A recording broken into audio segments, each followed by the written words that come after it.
सर्व सुख हेची सर्व सुख सर्व सुख तुका म्हणे माझे हेची सर्व सुख हेची सर्व सुख तुका म्हणे माझे सर्व सुख तुका म्हणे माझे हेची सर्व सुख हेची सर्व सुख ए तुका म्हणे माझे हेची सर्व सुख हेची सर्व सुख सर्व सुख तुका म्हणे माझे तुका म्हणे माझे हेची सर्व सुख तुका म्हणे माझे हेची सर्व सुख हेची सर्व सुख तुका म्हणे माझे हेची सर्व सुख पाहिना श्रीमुख आवडीने पाहिना श्रीमुख आवडीने पाहिना श्रीमुख आवडीने पाहिना श्रीमुख आवडीने ए धुतियार गळा गज पितांबर गज पितांबर पितांबर धुतियार गळा गज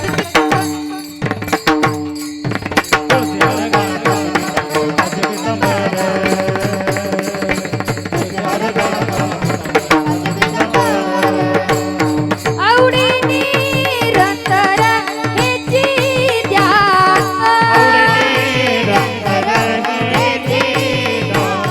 आवडीने रंतर हेची द्या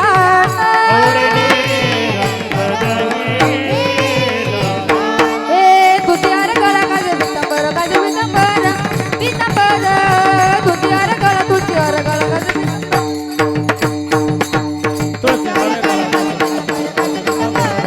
पितांबर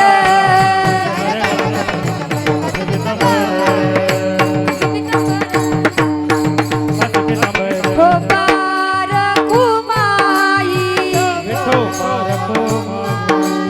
ढोबार कुमाई ढोबार कुमाई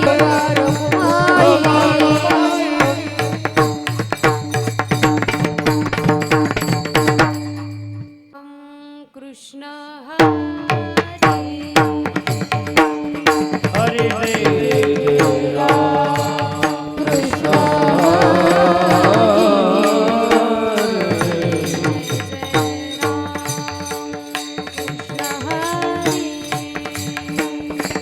जय जय राम कृष्ण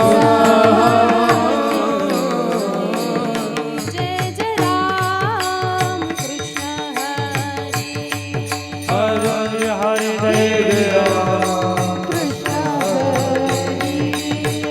हरी जय जय राम हरे हरे जय राम कृष्ण जय जय राम हरे हरे जय राम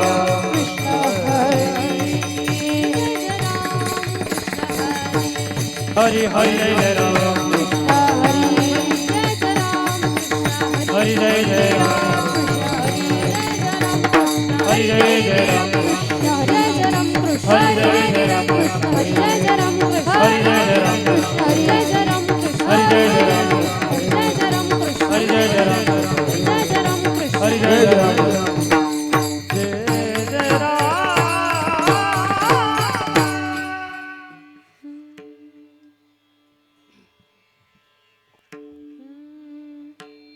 रूप पाहता लोचनी लोचनी रूप पाहता लोचनी लोचने रूप पाहता लोचने रूप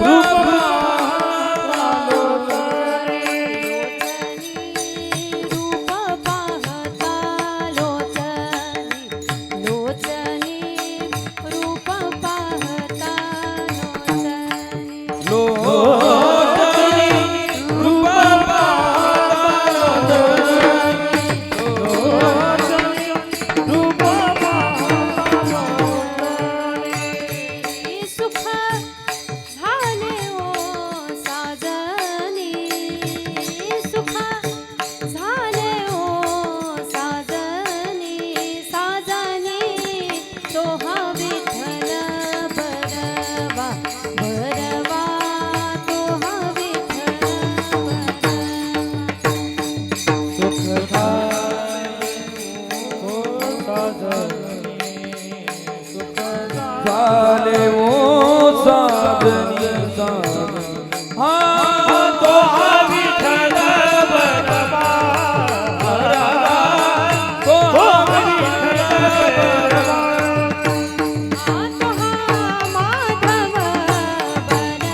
बरमा हा विठ्ठल बरमा हा विठ्ठल हरी जय जय राम हरी जय जय राम हरी जय जय राम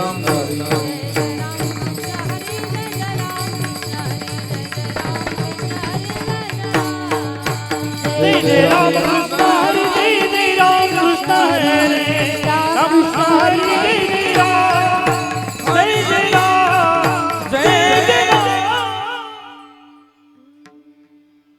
नामाचे चिंतन श्रेष्ठ पै साधन नामाचे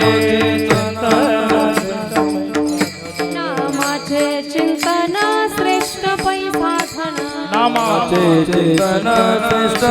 पैसा साधीला जळोनी महापापे महापापे जातीला जळोनी महापापे ना लगे धूम्रपान पंचाग्नी साधन धूम्रपान पंचाग्नी साधन न लगे धूम्रपान पंचाग्नी साधन करिता चिंतन हरी भेटे करिता चिंतन हरी भेटे पैसोनी निवंत कराए कचित पैसोनी निवंत कराए कचित आवडी गाय गीत विठोबाचे आवडी गाय आवडी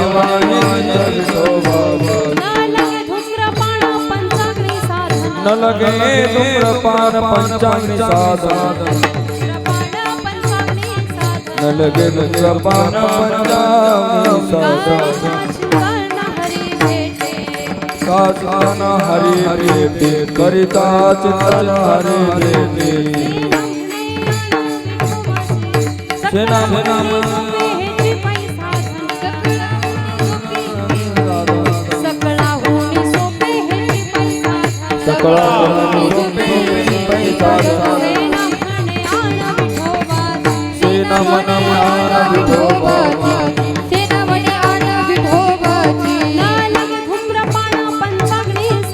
लगे धूम्रपान पंचाग्नी साधन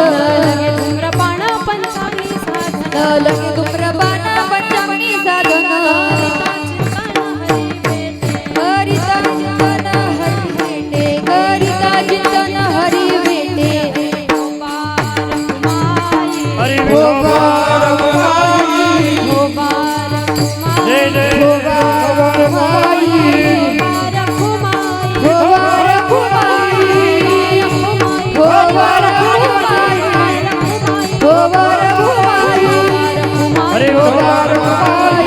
जय हरि जय जय ठोबा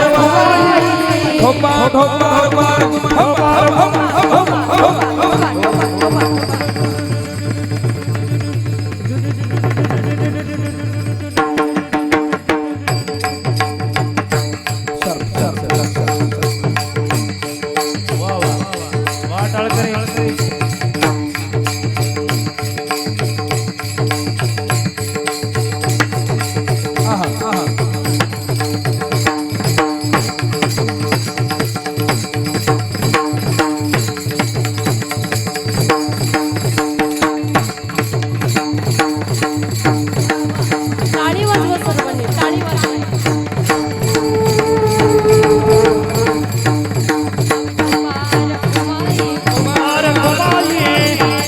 हरि जय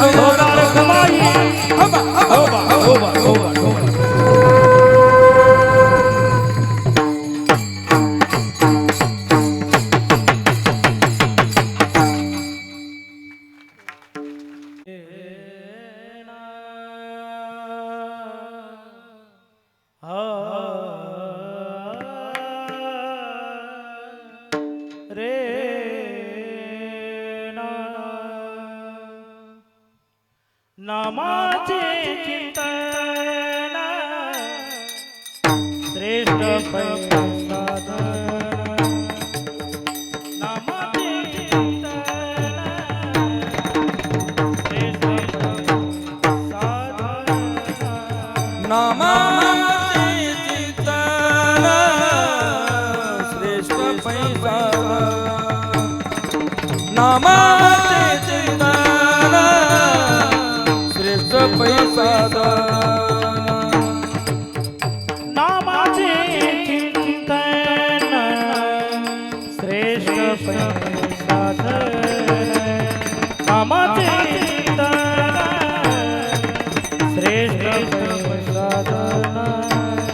नामाचे चिंतन श्रेष्ठ पैसा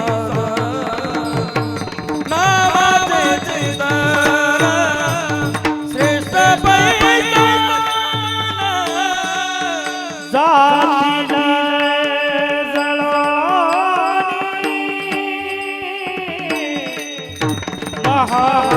महापापे जातीला जळानी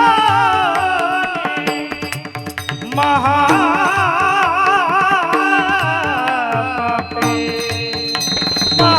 महापापे न लगे धूम्रपान पंचमे साधन न लगे धूम्रपान पंचमे साधन जातीला जळानी महापापे जातीला जळानी महापापे न लगे धूम्रपान पंचांगी न लगे धूम्रपान पंचांगी नामाचे चिंतन श्रेष्ठ पैसा नामाचे चिंतन श्रेष्ठ पैसा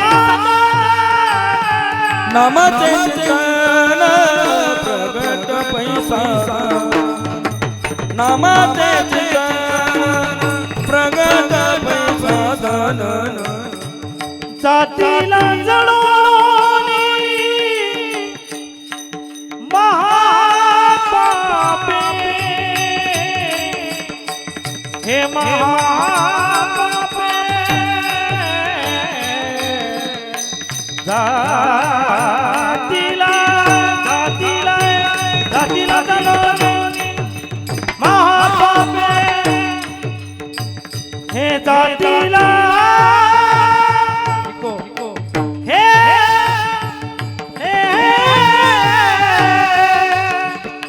हा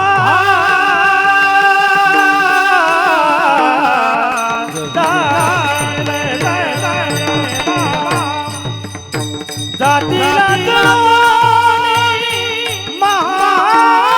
महापापे जातीला जळानी महापापे न लगे धूम्रपान पंचांगी साधन न लगे धूम्रपान हे न लगे धूम्रपान पंचांगी साधन न लगे धूम्रपान पंचांगी साधन तरी चिंतन हरी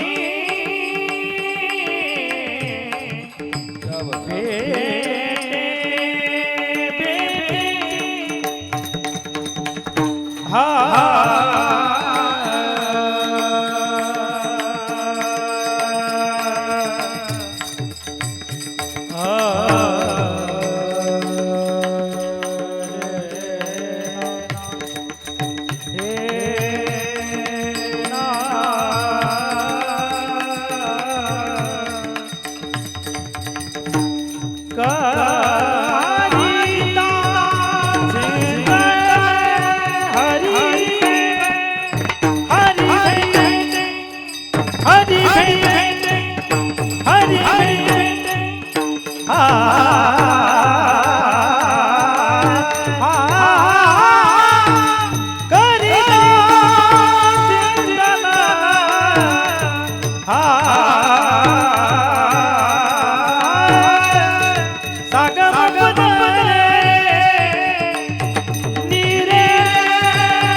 झाला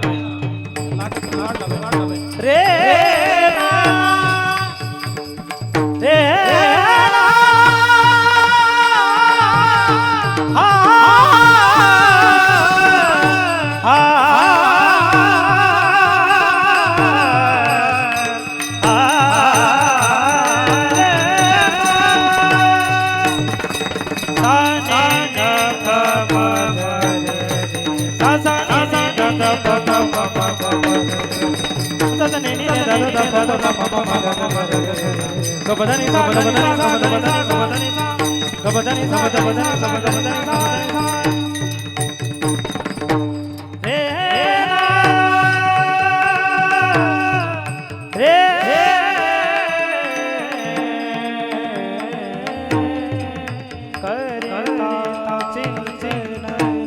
हरे हरे करिता चिंतन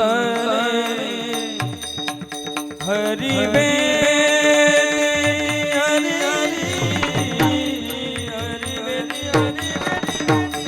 करिता कीर्तन हरि हरि हरि करिता रे मो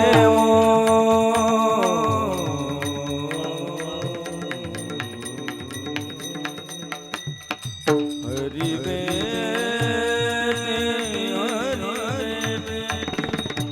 हरि भे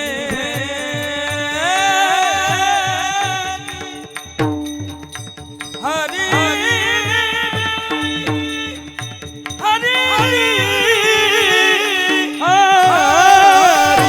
हरि तारी ताने हरि हरि हरि ताजन हरि बंदन हरि बंदन हरि तारी ताने हरि हरि करिता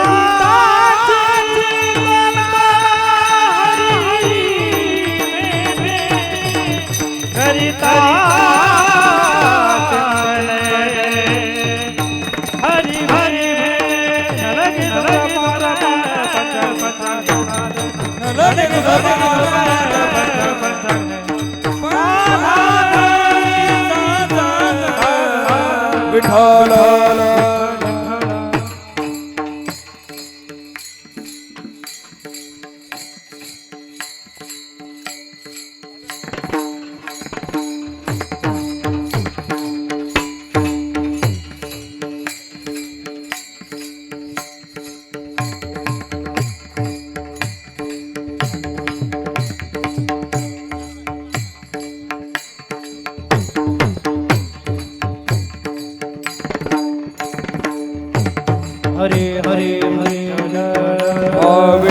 लगे विठ्ठल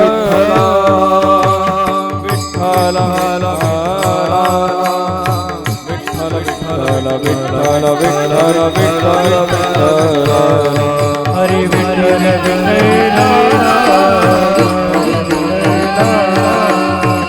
विठ्ठल विठ्ठल विठ्ठल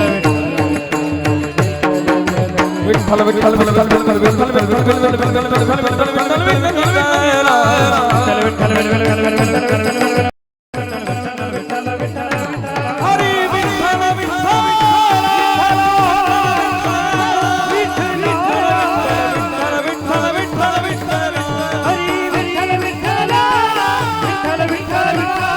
विठ्ठल विठ्ठल विठ्ठल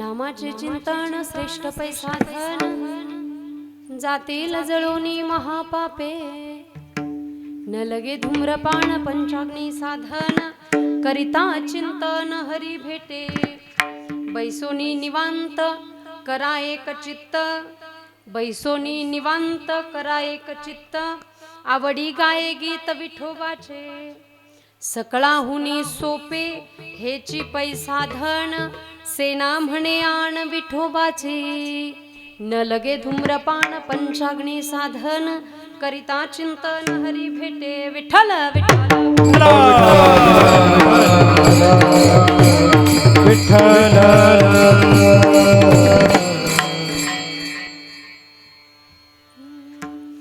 समचरण सरोजं सान्द्रनीलाम्बुदाभं, जगननिहित पाणिं मण्डनं मण्डनानां, तरुण तुलसीमाला कंधरं कंजनेत्रं, सदैधवलहासं विठ्ठलं चिन्तयामि। पांडुरंग गुरु पांडुरंग गुरु प्रथम नमः पांडुरंग गुरु पांडुरंग गुरु प्रथम नमः पांडुरंग गुरु प्रथम नमः पांडुरंग पांडुरंग गुरु प्रथम नमः पांडुरंग गुरु प्रथम नमः हे पांडुरंग गुरु पांडुरंग गुरु प्रथम नमः पांडुरंग गुरु पांडुरंग गुरु प्रथम नमः पांडुरंग गुरु प्रथम नमः पांडुरंग गुरु प्रथम नमः हे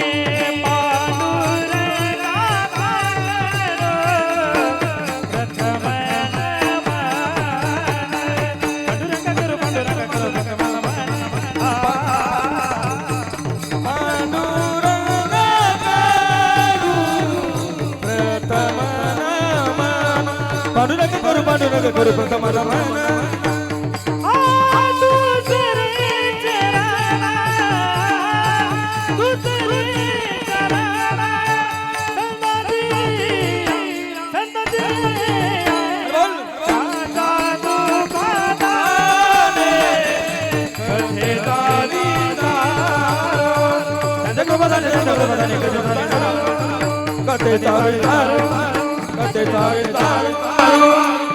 प्रथम नमन दुसरे चरण संतांचे या, त्यांच्या कृपादाने कथेचा विस्तारू बाबाजी सद्गुरु दास तुका, कलावज्ञ जीवोदरार्थावतारं, कलंकंक तेजोधिकामोदिवक्त्रं, खलानीशवादापनोदार्ह दक्षं, समाधिस्थमूर्तिं भजे ज्ञानदेवं, लोकाभिरामं रणरङ्गधीरं, राजीवनेत्रं रघुवंशनाथं, कारुण्यरूपं करुणाकरन्तं, श्रीरामचन्द्रं शरणं प्रपद्ये, मनोजवं मारुततुल्यवेगं, जितेन्द्रियं बुद्धिमतां वरिष्ठं, वातात्मजं वानरयूतमुख्यं, श्रीरामदूतं शरणं हे दुःख भाजन मारुती नंदन, हे दुःख भाजन मारुती नंदन, सुनला मेरी पुकार पवन सुत विनती पवन सुत विनती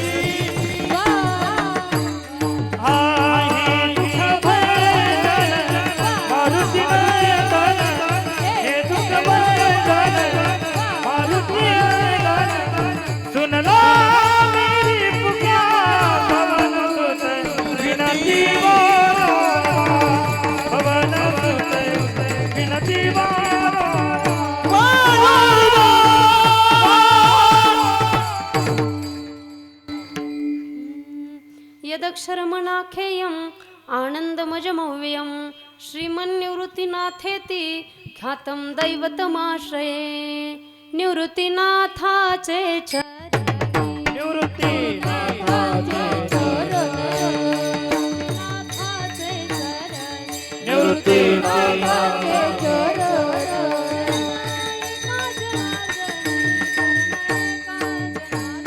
शरण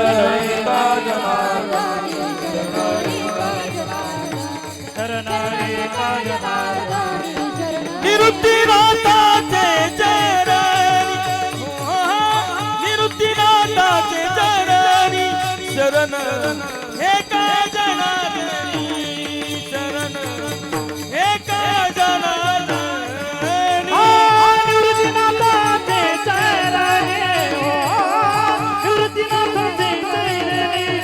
चरण एका जनार्दने चरण एका जनार्दने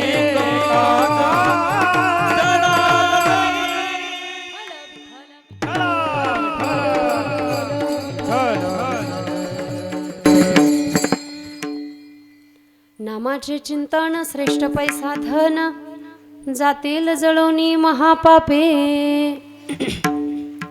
आनंदकंद सच्चिदानंद घन परात्पर पूर्ण परब्रह्म प्रकाश भगवान परमात्मा आणि त्या भगवान परमात्म्याच्या कीर्तनरूपी सेवेकरिता निवडलेला अभंग पांडुरंग रायाचे एकनिष्ठ भक्त संत सेना महाराज आणि त्या सेना महाराजांचा अभंग आज या कीर्तनरूपी सेवेकरिता निवडलेला आहे. विठ्ठल विठ्ठल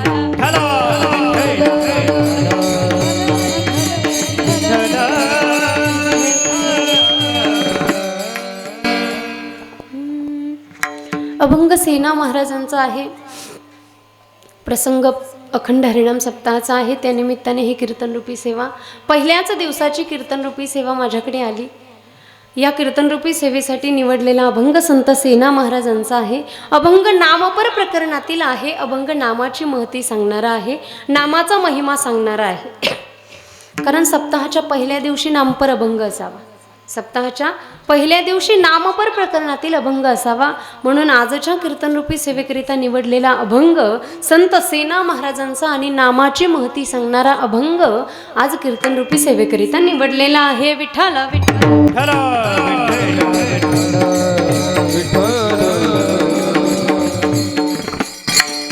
अभंग सेना महाराजांचा आहे. प्रसंग अखंड हरिनाम सप्ताहाचा आहे. कितवं वर्ष आहे बरं? अखंड अखंड अखंड अखंड हरिनाम सप्ताह आपल्या या पिंपळे गावचा तथा श्री ग्रंथराज ज्ञानेश्वरी सामुदायिक पारायण सोहळा आपल्या या पिंपळे गावामध्ये सुंदर असा सप्ताह आजपासून सुरू झालेला आहे. सकाळी काकडा, सायंकाळच्या सत्रामध्ये प्रवचन सेवा आणि रात्रीच्या सत्रामध्ये जेवण आणि जेवणाच्या नंतर कीर्तन, असं आजपासून आपल्या या पिंपळे गावामध्ये अखंड हरिनाम सप्ताह सुरू झालेला आहे. ज्यांच्यामुळे तुम्हा सर्व माईबापांचे दर्शन घडले असे असणारे या ठिकाणचे सर्वच कार्यकर्ते मंडळी, कार्यकर्त्यांसाठी एकदा जोरदार टाळ्या वाजवायच्या.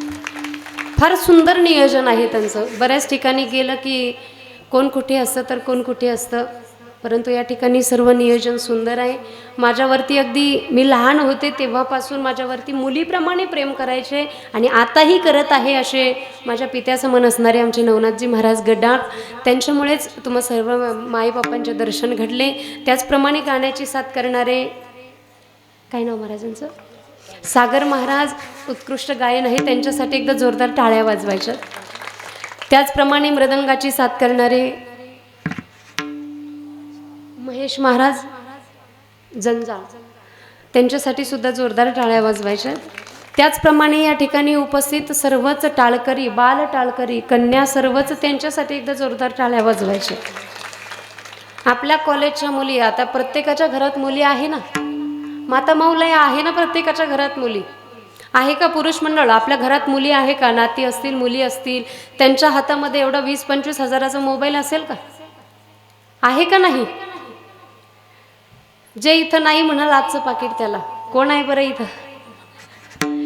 तर तो 20-25 हजाराचा मोबाईल खिशात घेऊन फिरण्यापेक्षा, कॉलेजला घेऊन फिरण्यापेक्षा इथं जर असं टाळ वाजवत उभं राहिलं तर नक्कीच ज्ञानोबराय तुकोबरायांचे आशीर्वाद त्यांना मिळाल्याशिवाय राहणार नाही.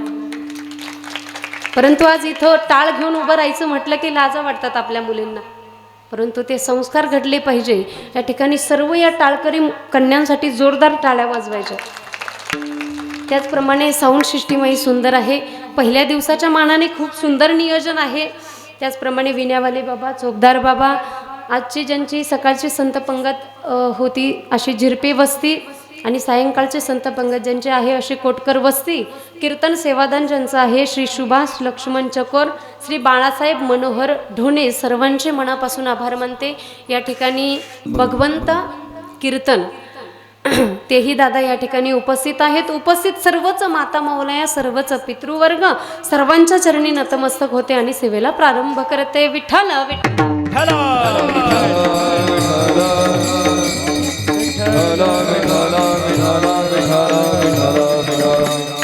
असो अभंग सेना महाराजांचा आहे.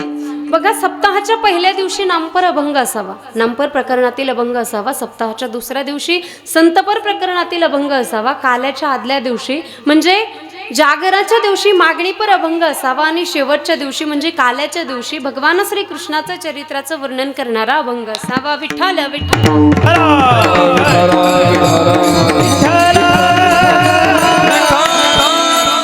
बघा, आता सप्ताहाच्या पहिल्या दिवशी नामपर अभंग असावा. मग नामपरच अभंग का?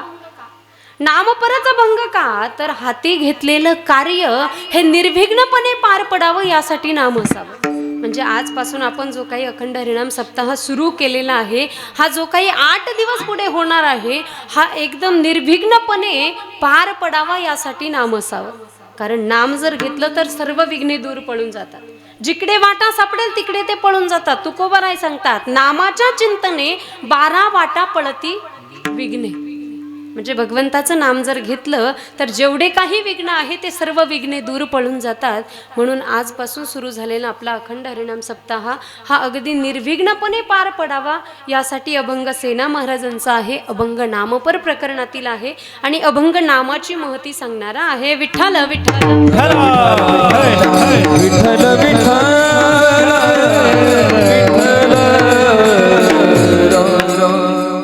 मला सांगा, संत सेना महाराज कोणत्या समाजाचे आहेत? न्हावी. संत सेना महाराज न्हावी समाजाचे आहेत. संत सावता महाराज माळी समाजाचे आहेत. संत गोरोबा काका कुंभार समाजाचे आहेत. संत नामदेव महाराज शिंपी समाजाचे आहेत. संत नरहरी महाराज सोनार समाजाचे आहे. बरोबर. ज्या संतांनी जगातील द्वैत नष्ट केलं, ज्या संतांनी जगातील द्वैत नष्ट केलं, त्या संतांना आपण जातीच्या चौकटीमध्ये अडकवलं. ज्या संतांनी जगातील जातीच नष्ट करण्याचा प्रयत्न केला, त्या संतांना आपण जातीच्या बंधनामध्ये अडकवलं.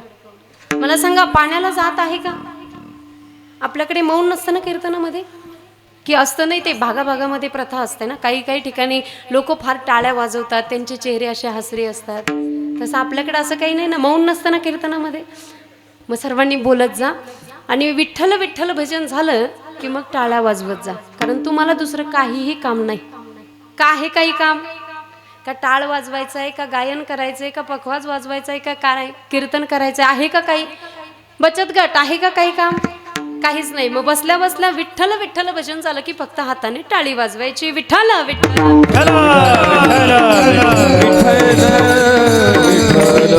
मला सांगा, पाण्याला जात आहे का? की हे पाणी अमक्या अमक्या जातीचं आहे का पाण्याला जात? नाही. पाण्याचे प्रकार आहेत. साधं पाणी, गोड पाणी, फिल्टरचं पाणी, खारट पाणी, गढूळ पाणी, अजून चहा पाणी, अजून पाणीपुरीचं पाणी, अजून पाण्याचे प्रकार आहेत. पण पाण्याला जात आहे का? तर नाही. मला सांगा, मातीला जात आहे का? पुरुष मंडळ, मातीला जात आहे का? ही माती अमक्या अमक्या जातीची आहे का मातीला जात?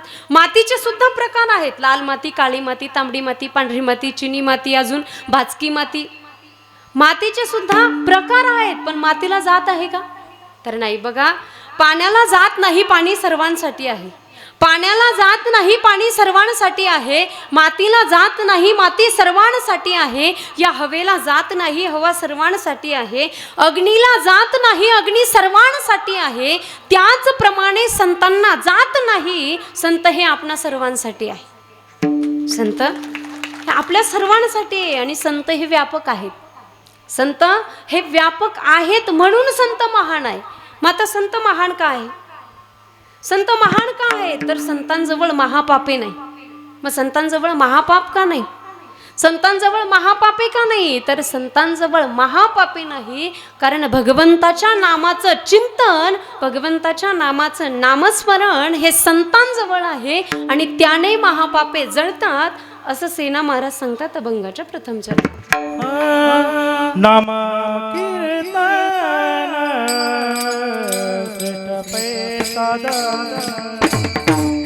नाम कीर्तन श्रेष्ठ पैसाद नामाचे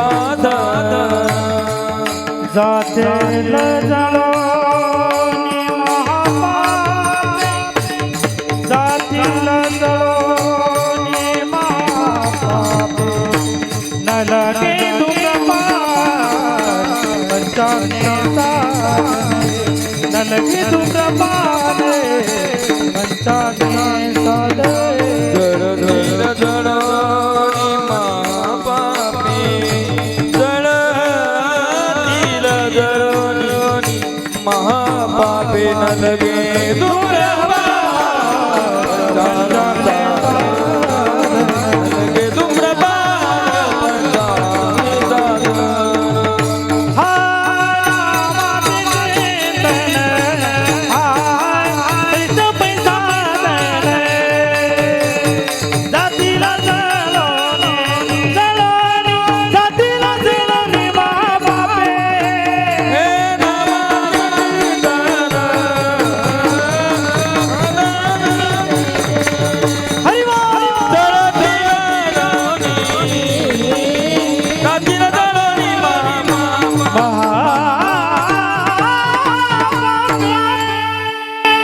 एकदा जोरदार टाळ्या वाजवा बरं त्यांच्यासाठी.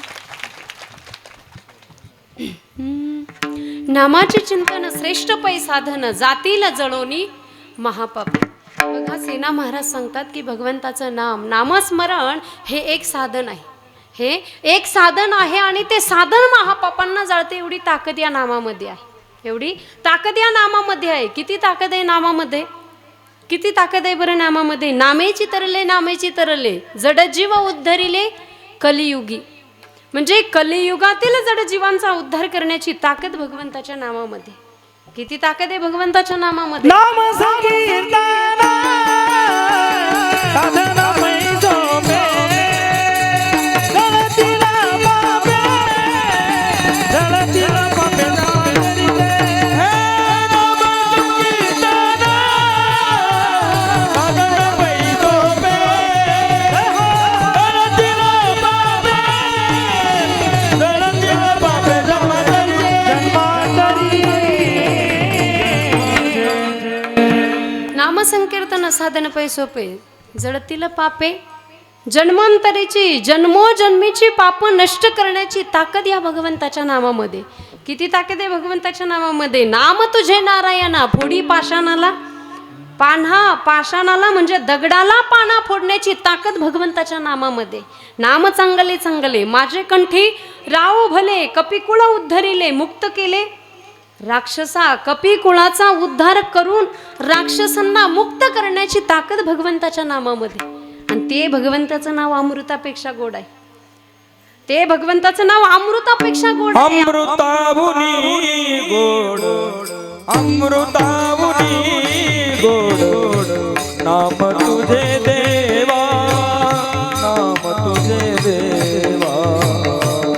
अमृताहुनी गोड अमृताहुनी गोड नाम तुझे देवा नाम तुझे देवा. मन माझे केशवा मन माझे मन माझे मन माझे केशवा अमृताहुनी गोड अमृताहुनी गोड नाम तुझे देवा नाम तुझे देवा.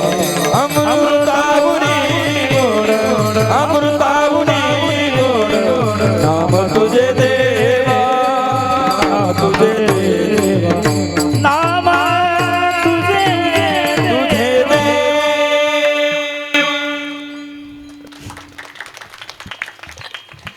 अमृताहुनी गोड नाम तुझे देवा मन माझे केशवा काबाने घे. अमृतापेक्षा देवाचं नाव गोड आहे. अमृतापेक्षा देवाचं नाव गोड आहे. अमृत म्हणजे खाल्ल्या आळीचे अमृत नाही. खाल्ल्या आळीचे अमृत नाही. अमृत म्हणजे अमृत जे देवलोक प्राशन करतात ते अमृत. त्या अमृतापेक्षा देवाचं नाव गोड आहे. कसं आहे देवाचं नाव? अमृतापेक्षा देवाचं नाव कसं आहे? पण घ्यावं वाटत. अमृतापेक्षा देवाचं नाव गोड आहे पण घ्यावं वाटत. कोण नाही म्हटलं? अमृतापेक्षा देवाचं नाव गोड आहे पण घ्यावं वाटत नाही. आणि दारू कडू आहे पण सोडावा वाटत. आता चांगला आवाज आला नाही. दारू कडू आहे ना. कशी बचत गट आम्हाला काय माहिती आता. बघा एक जण पती फार दारू प्यायचा. त्याची पत्नी त्याला रोज म्हणायची अहो दारू पिऊ नका, दारू पिऊ नका, दारू पिऊ नका, अहो तुम्ही दारू पित नका जाऊ, तुम्ही दारू पिऊ नका. तो एक दिवस वैतागला. तो एक दिवस कंटाळा आणि बुचनभर दारू बायकोलाच पाजली. ते तोंडात गेल्याबरोबर तिने फुर्र असं केलं. ती म्हणली अहो किती कडू आहे हे. तो म्हणला आता कळलं ना हे दुःख मी कसं सहन करत असेल. आता का तुला का तिने सांगितली होती प्यायला. विठ्ठल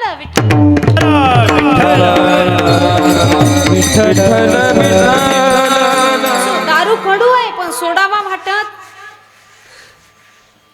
आणि हरिनाम गोड आहे पण घ्यावं वाटत. आता हुशार झाले सगळे. असं असं अमृतापेक्षा देवाचं नाव गोड आहे. त्या अमृतापेक्षा देवाचं नाव गोड आहे. मग जर अमृतापेक्षा देवाचं नाव गोड असेल तर त्या भगवंतामध्ये ताकद किती असेल. त्या भगवंतामध्ये जर एवढी ताकद आहे तर त्याच्या नावात किती ताकद असेल. किती ताकद आहे भगवंतामध्ये, किती ताकद आहे भगवंताच्या नावामध्ये. बघा लक्ष्मणाने राम नाम घेऊन पंचवटीमधील झोपडीसमोर एक रेषा मारली. लक्ष्मणाने राम नाम घेऊन पंचवटीमधील झोपडीसमोर एक रेषा मारली तर ती रेषा रावणाला ओलांडता आली नाही. रावणाला ओलांडता आली नाही. नवे नवे रावणाने ओलांडण्याचा प्रयत्न केला तर रावणाला 440 व्होल्टपेक्षा जास्त जोराचा झटका बसला. रावण मागे सरकला. पण रावणाला रेषा ओलांडता आली नाही. कोण रावण. कोण रावण. ज्या रावणाला स्वर्ग मृत्यू आणि पाताळ लोकात येण्यापासून कोणीही अडवू शकले नाही तो रावण. कोण रावण. ज्या रावणाच्या ताब्यामध्ये 33 कोटी देव होते तो रावण. कोण रावण. ज्या रावणाचे 7 कोटी सोन्याची घरे होती तो रावण. कोटी घरे जेथे काशा तांब्याची शुद्ध कांचनाची 7 कोटी 7 कोटी सोन्याची घरे ज्याची होती तो रावण. पण रेषा ओलांडू शकला नाही. कोण रावण. 4 वेद 6 शास्त्र 18 पुराणे ज्याची पाठ होती तो रावण. ज्या रावणाला प्रत्यक्ष भोलेबाबांनी आत्मलिंग दिलं होतं तो रावण. पण रेषा ओलांडू शकला नाही. तो रावण रेषा ओलांडू शकला नाही कारण ती रेषा त्याने मारली होती जो सदैव रामनाम जपत होता. ती रेषा त्याने मारली होती जो सदैव रामनाम जपत होता. म्हणून ही ताकद लक्ष्मणाची नाही तर ही ताकद आहे रामनामाची. ही ताकद आहे रामनामाची. म्हणून सेना महाराज म्हणतात नामाचे चिंतन श्रेष्ठ पै साधन जातील जळोनी महापापे. विठ्ठल विठ्ठल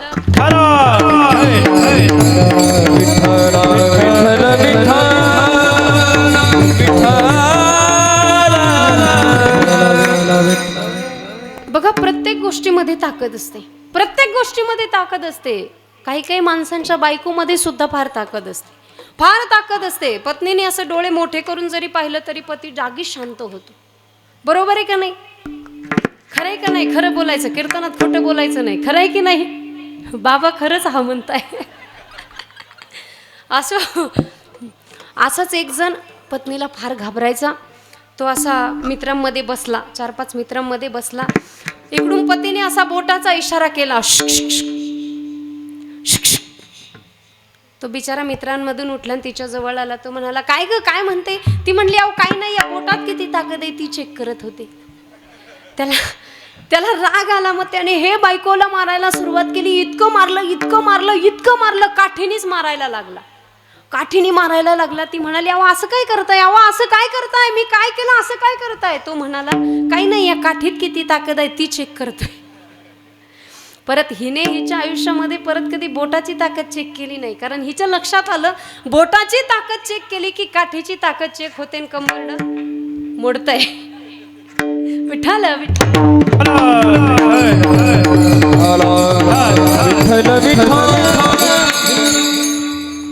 अशीच दारूमध्ये सुद्धा फार ताकद असते. असाच एक जण एका पिणाऱ्याला म्हणाला अरे या दारूमध्ये किती ताकद असते रे. मी ताकद सांगते बरं का कशात किती ताकद असते. दारूमध्ये सुद्धा फार ताकद असते. एक जण एका पिणाऱ्याला म्हणाला का रे या दारूमध्ये किती ताकद आहे रे. या दारूने माझा खोकला जाईल का. तो म्हणला अरे बाबा या दारूमध्ये फार ताकद आहे. या दारूने माझा पैसा, अडका, जमीन, जुमला, वैभव, सत्ता, गाडी, बंगला, धन, द्रव्य सगळं काही गेलं. माझे आई वडील, माझी पत्नी, माझे मुलं सुद्धा गेले. माझं एवढं सर्व या दारूने गेलं. आणि तुझा खोकला का जाणार नाही? तुझा खोकला तर मिनिटात जाईल. तू पिऊन तर बघ. असो, ही झाली दारूतील ताकद, ही झाली काठीची बोटाची ताकद. तसं प्रत्येक गोष्टीमध्ये ताकद असते. प्रत्येक गोष्टीमध्ये एका वाईट शब्दामध्ये सुद्धा फार ताकद असते. एका वाईट शब्दामध्ये सुद्धा फार ताकद असते. एक वाईट शब्द बोलला ना, एक वाईट शब्द बोलला तर 2 माणसे भांडतात, 2 कुटुंब भांडतात, 2 परिवार भांडतात, नवे खून होतात, मारामाऱ्या होतात, नवे एका वाईट शब्दाने 39,36,600 माणसं मेली. किती? 39,36,600 माणसं. किती? 39,36,600 माणसं. किती माणसं मेली? आता 3दा सांगितलं ना. काही माणसं इतके विसरभोळे असतात महाराज, अहो इतके विसरभोळे असतात बरं का. म्हणजे त्यांना सकाळी काय खाल्लं ते सुद्धा संध्याकाळी आठवत नाही. काल रात्री, आणि इथं बसलेले आहेत, मी प्रूफ करून देऊ शकते एखाद्याला की खरोखर असे असतात की त्यांना काल रात्री काय खाल्लं ते सकाळी आठवत नाही, सकाळी काय खाल्लं ते संध्याकाळी आठवत नाही. मलाच आठवत नाही सकाळी काय खाल्लं ते. असाच एक जण होता विसरभोळा, फार विसरायचा. म्हणजे इतका विसरभोळा होता, त्याला जर अगोदर साखर आणि नंतर चहा पावडर आणायला सांगितली तर तो आधीची साखर विसरून जायचा, नंतरची चहा पावडर लक्षात ठेवायचा, तेवढीच घेऊन यायचा. म्हणजे इतका विसरभोळा.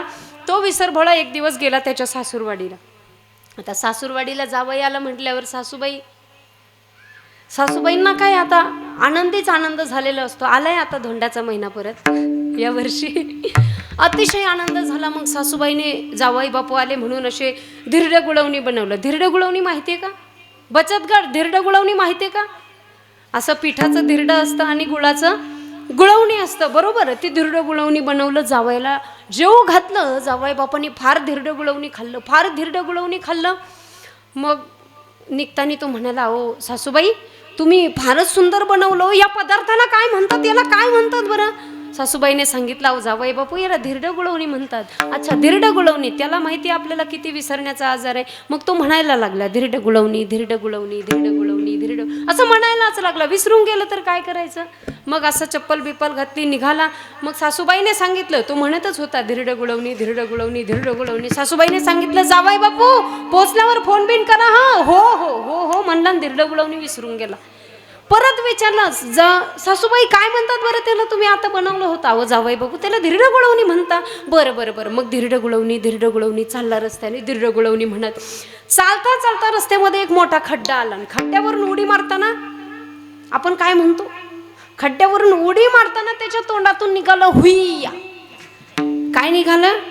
हुईया. असा रस्त्याने चालता मोठा खड्डा आला. चालता आपण असं उडी मारतो, त्याने उडी मारताना त्याच्या तोंडातून निघालं हुईया. लागला हुईया हुईया हुईया, लागला हुईया हुईया म्हणायला. घरी गेल्या बायकोला सांगितलं, अगं काय तुझ्या आईने ते हुईया बनवलं होतं. ती म्हणली, हुईया? हे हुईया काय भानगड आहे नेमकं, हे हुईया म्हणजे काय? अगं तुझ्या आईने बनवलं, तुला माहिती नाही हुईया म्हणजे काय? अहो खरंच सांगते, मी एवढी 24 वर्षाची झाले पण मला अजून हुईया खाऊ घातलं नाही माझ्या आईने. हुईया म्हणजे काय? तो म्हणाला, तू आत्ताच्या आत्ता मला हुईया बनवून दे, तू आत्ताच्या आत्ता मला हुईया बनवून दे. ती म्हणली, अहो मला येतच नाही, ती मी बनवून कशी देऊ, तू आत्ताच्या आत्ता मला हुईया बनवून देणार की नाही? ती म्हणली, मी देणार नाही, मला येतच नाही. मग जे बायकोला मारायला सुरुवात केली, इतकं पाठीत मारायला लागला, इतकं मारलं. दोघांचा भांडणाचा आवाज ऐकून शेजारची मावशी धावत आली. शेजारची मावशी आली, ती म्हणाली, अरे पोरा तुला काही अक्कल बिक्कल आहे की नाही? अरे तुला काही अक्कल आहे की नाही, एवढं मारता बाई पोरीला? मारून पोरीची पाठ पार धिरड्यासारखी करून टाकली. मग त्याला आठवलं धिरडं. अगं मग मी तेच म्हणतोय, मला धिरडं गुळवणी बनवून दे. म्हणजे असे काही विसरभोळे असतात. असे तुम्ही विसरभोळे नाही ना? एवढे विसरभोळे नाही ना? मग सांगा किती माणसं मेली? विठ्ठल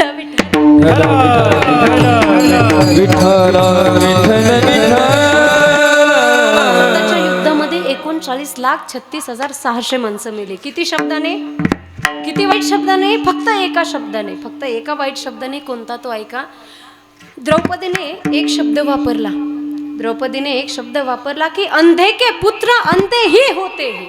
अंधे के पुत्र अंधे ही होते हे, म्हणजे आंधळ्याचा मुलगा आंधळाच. हे शब्द द्रौपदीने दुर्योधनाला उद्देशून वापरलं तर काय झालं? महाभारतासारखं युद्ध झालं आणि त्या महाभारतासारख्या युद्धामध्ये 39,36,600 माणसं मेली. फक्त माणसं बरं का, बाकीचं सैन्य प्राणी बिणी ते वेगळे, हत्ती घोडे ते वेगळे. फक्त 39,36,600 माणसे मेली. किती वाईट शब्दाने, एका वाईट शब्दाने. मग जर एका वाईट शब्दामध्ये एवढी ताकद असेल तर त्या भगवंताच्या चांगल्या नामामध्ये किती ताकद असेल. आणि या संपूर्ण जगामध्ये चांगल्यात चांगलं नाम कोणतं असेल तर ते राम नाम आहे, ते त्या भगवंताचं नाम आहे. म्हणून सेना महाराज म्हणतात, नामाचे चिंतन श्रेष्ठ पै साधन, जातील जळोनी महापापे विठ्ठल विठ्ठल विठ्ठल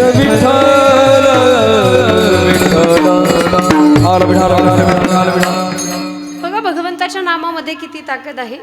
एकदा संत कबीर महाराजांचा मुलगा कमाल, या कमालकडे एक कोड फुटलेला माणूस आला. कोड माहिती आहे ना, पांढरं कोड फुटलेला असतो, तो कोड फुटलेला माणूस आला.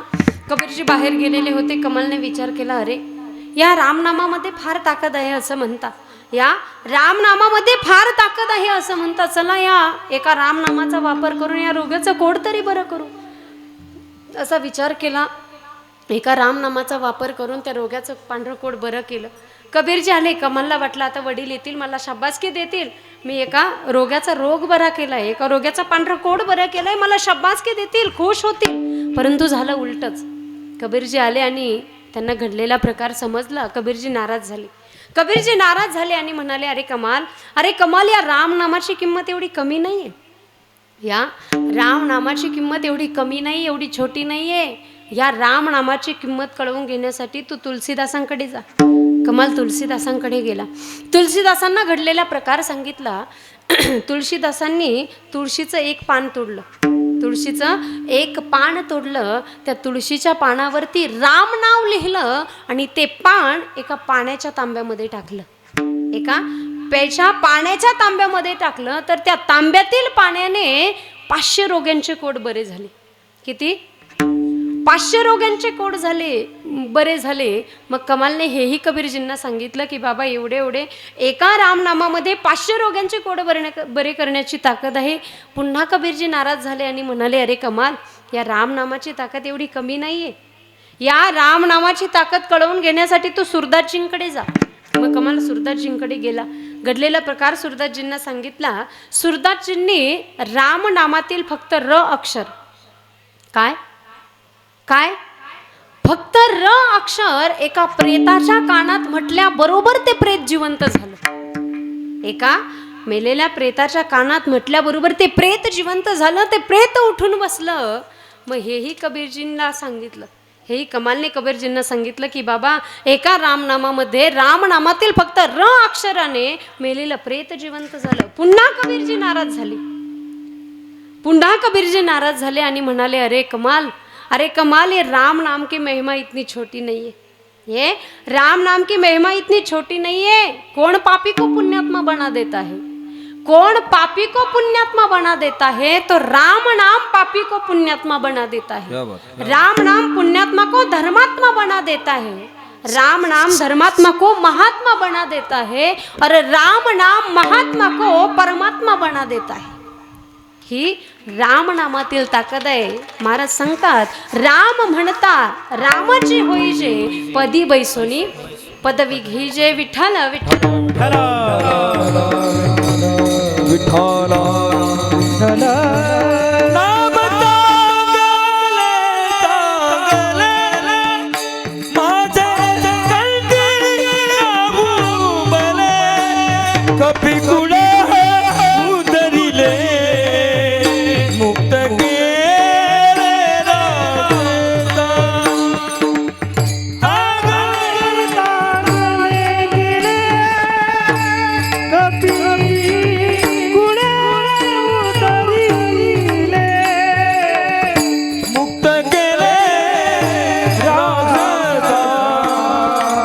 मुक्त केले नाम तांगले माझे कळती राहूबले, कपी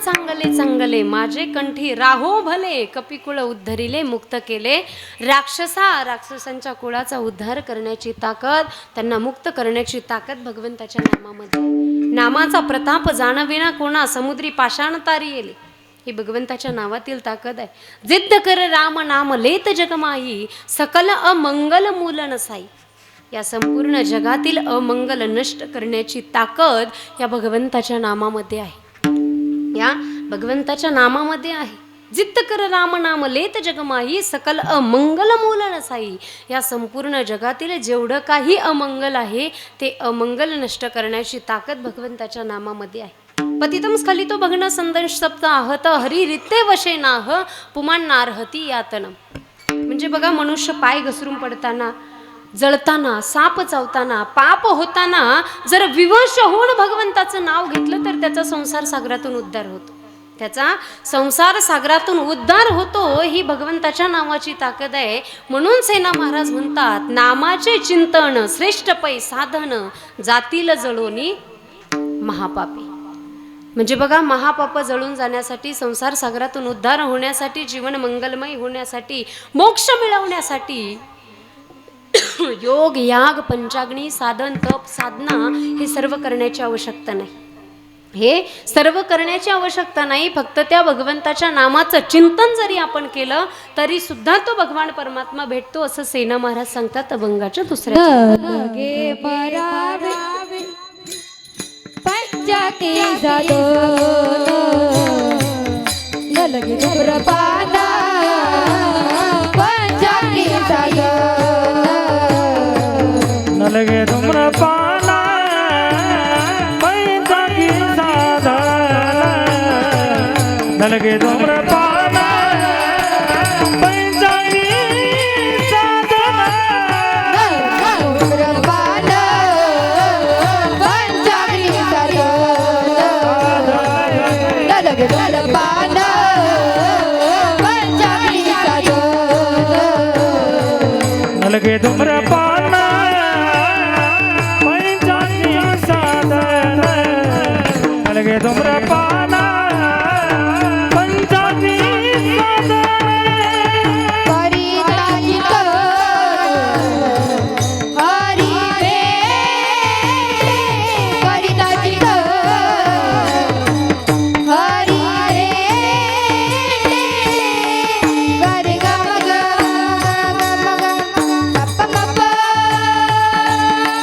सप म प ग म प ग रे ग रे ग रे ग रे रे ग ग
न लगे धूम्रपान पंचाग्नी साधन करिता चिंतन हरी भेटे भगवंताच्या भेटीकरिता सेना महाराज सांगतात की भगवंताच्या भेटीकरिता अन्य साधनांची गरज नाही फक्त त्या भगवंताच्या नामाचं चिंतन जरी आपण केलं तरी सुद्धा तो भगवान परमात्मा भेटतो बघा वेदांत शास्त्रात पारंगत असलेले मधुसूदन सरस्वती हे नाव जरी ऐकलं तरी सुद्धा बाकीचे विद्वान थरथर कापायचे ते काय बोलायचे हे फक्त सरस्वती मातेला कळायचं आणि सरस्वती मातेला काय म्हणायचं आहे हे फक्त मधुसूदन सरस्वतींना कळायचं असं म्हटलं जातं त्यांनी त्यांच्या आयुष्यामध्ये संस्कृत ग्रंथ फार लिहिले अद्वैत सिद्धी अद्वैत रत्नरक्षण प्रस्थान भेट गुढार्थ दीपिका भागवतावर टीका हे सर्व ग्रंथ त्यांनी लिहिले आता या ग्रंथांच्या नावांवरून आपल्या लक्षात येतं की ते किती विद्वान होते बघा, मधुसूदन सरस्वती हे अद्वैत संप्रदायाचे प्रधान आचार्य होते. ते एकदा वृंदावनामध्ये गेले आणि तिथे गेल्याच्या नंतर जाहीर करून दिलं की ज्यांना कुणाला शास्त्रार्थ करायचा असेल त्यांनी शास्त्रार्थासाठी तयार राहा, नाहीतरी भक्ती वगैरे सर्व काही सोडून द्या. आता शास्त्रार्थ कशाला म्हणायचं तर पहिल्याने दुसऱ्याला प्रश्न विचारायचा, दुसऱ्याने त्याचं उत्तर द्यायचं, नंतर दुसऱ्याने पहिल्याला प्रश्न विचारायचा, पहिल्याने उत्तर द्यायचं, ज्याला उत्तर देता येणार नाही तो हरला, याला म्हणायचं शास्त्रार्थ. मग मधुसूदन सरस्वतींनी सर्वांना सांगितलं ज्यांना कुणाला शास्त्रार्थ करायचा असेल त्यांनी शास्त्रार्थासाठी तयार राहा, नाहीतरी भक्ती वगैरे सर्व काही सोडून द्या. मग त्या पुजाऱ्याने देवाला प्रार्थना केली, भगवंताला प्रार्थना केली, देवा आता मधुसूदन सरस्वती बरोबर वादात कोणीही टिकणार नाही. मग हे लोक तुझी भक्ती वगैरे सर्व काही सोडून देतील, पूजा अर्चा भक्ती नैवेद्य सर्व सोडून देतील. देवा आता तूच काहीतरी कर. मग दुसऱ्या दिवशी मधुसूदन सरस्वती यमुनेवरती स्नान करण्यासाठी जात होते. वाळवंटातून जात असताना एक छोटंसं मूल त्या यमुनेच्या रेतीबरोबर खेळत होतं. ते अशी यमुनेची रेती आपल्या बुचकुलीमध्ये घ्यायचं, मुठीमध्ये घ्यायचं आणि आपल्याच अंगावरती ते उधळायचं. असं मनोहर रूपाचं ते बाळ दिसत होतं. मग मधुसूदन सरस्वतींचे पाय आपोआप त्या बाळाकडे जाऊ लागले. जसे मधुसूदन सरस्वती त्या बाळाजवळ जाऊ लागले तसं ते बाळ अदृश्य झालं, तिथून निघून गेलं. मग मधुसूदन सरस्वती त्याला विचारू लागले, अहो ते बाळ कुणी पाहिलं का? त्या बाळाला मला बघायचंय, त्या बाळाला मला भेटायचंय, त्याने माझं मन मोहून टाकलंय. कोण होतं ते बाळ? भगवान श्रीकृष्ण. काय सुंदर रूप असेल त्या भगवंताचं, काय रूप असेल त्या भगवंताचं. मुरली वाले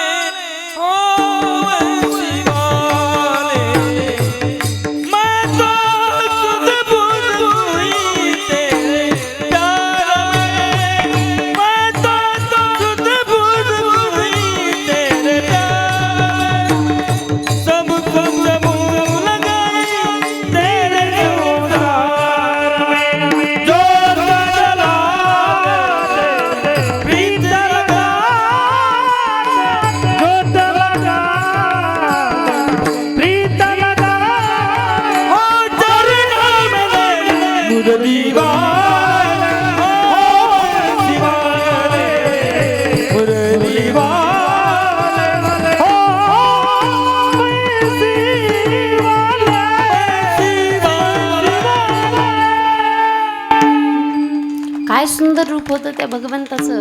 मधुसूदन सरस्वतींना भगवंताच्या एका झाकीने पागल करून टाकलं. त्याला विचारू लागले, ते बाळ कोणी पाहिलं का? त्या बाळाला मला भेटायचं आहे. मग कोण्या एका संतांनी सांगितलं, मधुसूदन सरस्वती तुम्हाला जर त्या बाळाला भेटायचं असेल, त्या भगवंताला भेटायचं असेल, तर तुम्हाला त्याच्या नावाचा जप करावा लागेल, त्याशिवाय तुम्हाला त्याची भेट होणार नाही. मग मधुसूदन सरस्वतींनी कृष्ण कृष्ण कृष्ण कृष्ण कृष्ण नावाचा जप सुरू केला आणि मग त्यांना त्या भगवंताची भेट झाली, त्यांना त्या गोड स्वरूपाची भेट झाली. सांगण्याचं तात्पर्य, भगवंताच्या नामाशिवाय भेट झालीच नाही. म्हणून सेना महाराज म्हणतात, न लगे धूम्रपान पंचाग्नी साधन, करिता चिंतन हरी भेटे विठ्ठल विठ्ठल.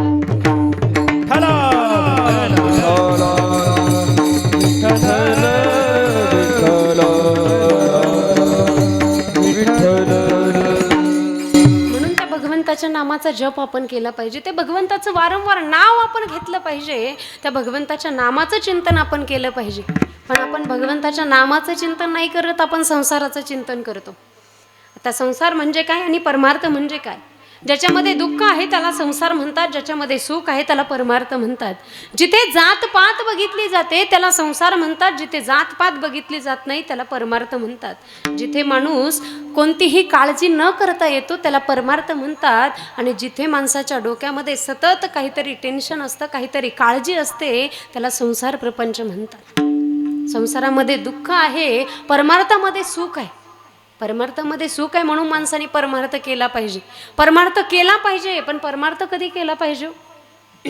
कधी केला पाहिजे परमार्थ? तारुण्यामध्ये केला पाहिजे. कधी?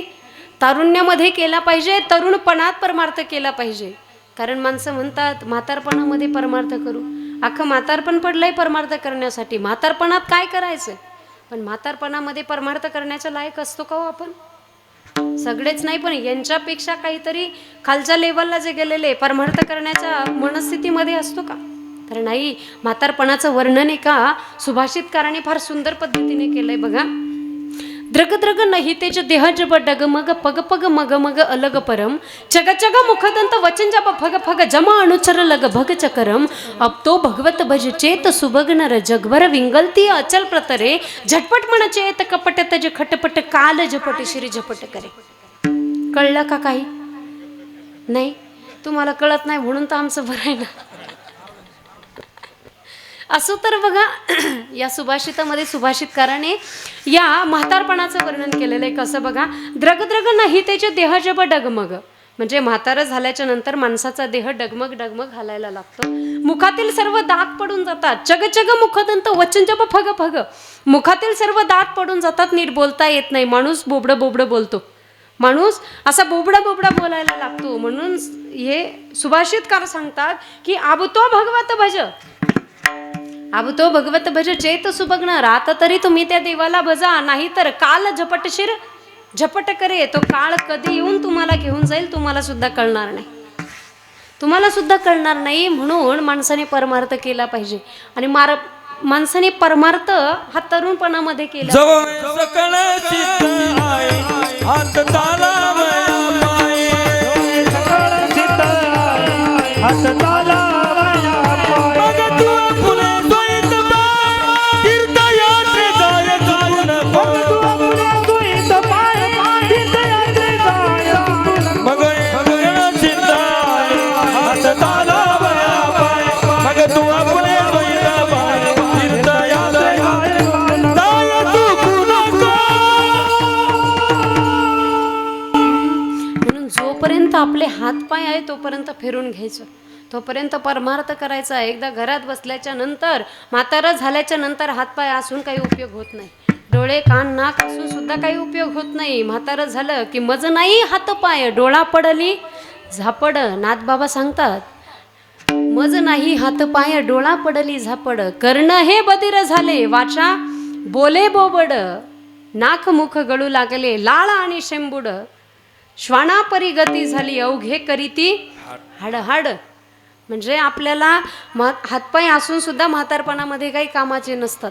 हातपाय असून सुद्धा नीट चालता येत नाही, नीट बोलता येत नाही. मुखातील दात पडून जातात. नुसतं बोबडं बोबडं बोललं जातं. कान असून बधीर होऊन जातात. कानाने ऐकायला येत नाही. कर्ण हे बधीर झाले वाचा बोले बोबड. अजून काय होतं? नाक मुख गळू लागले. नाकामुखातून पाणी गळायला लागतं. लाल आणि शेंबुड नाकातून मुखातून. म्हातारपणाचं आपण म्हणतो ना लहान बाळ आणि म्हातारं माणूस सारखंच असं असतं म्हातारपणामध्ये. आणखी काय होतं? श्वानापरी गती झाली. नाथबाबा सांगतात, मी सांगत नाही. श्वानापरी गती झाली अवघे करीती हाड हाड. कुत्र्यासारखी अवस्था होते. घरातली माणसं सुद्धा वैतागून जातात आपल्याला. आपला सतत त्रास त्यांना व्हायला लागले की ते सुद्धा म्हणतात कधी मरतं एकदाच हे म्हातार. म्हणतात की नाही? म्हणतात. नाथबाबांनी वर्णन केलंय त्याचं. शेजारी म्हणती मरे नका मेला, शेजारी म्हणती मरे नका मेला, शेजारी म्हणती मरे नका मेला, शेजारी म्हणती मरे नका मेला. आणि कंटाळा येणे आम्हा, आणि कंटाळा येणे आम्हा. आणि काय आणि शेजारी म्हणती मरे नका मेला, आणि कंटाळा येणे आम्हा येणे. शेजारी म्हणती मरे नका मेला, आणि कंटाळा येणे आम्हा येणे आम्हा येणे आम्हा. शेजारचे सुद्धा कंटाळून जातात आपल्याला. ते सुद्धा म्हणतात कधी मरतो एकदाचा हा म्हातारा.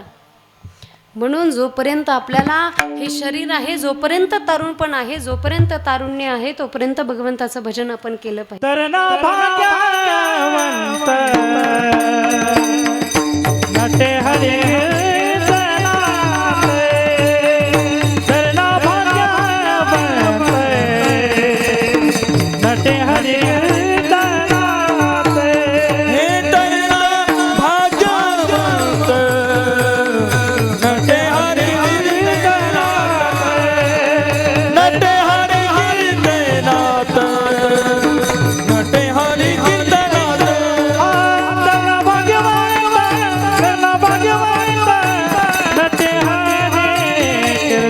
नाथ धरणा भाग्यवंत धरणा भाग्यवंत नटे हरी कीर्तनात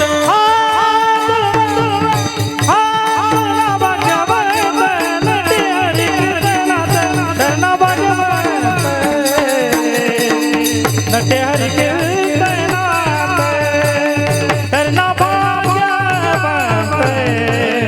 नटे हरि कीर्तनात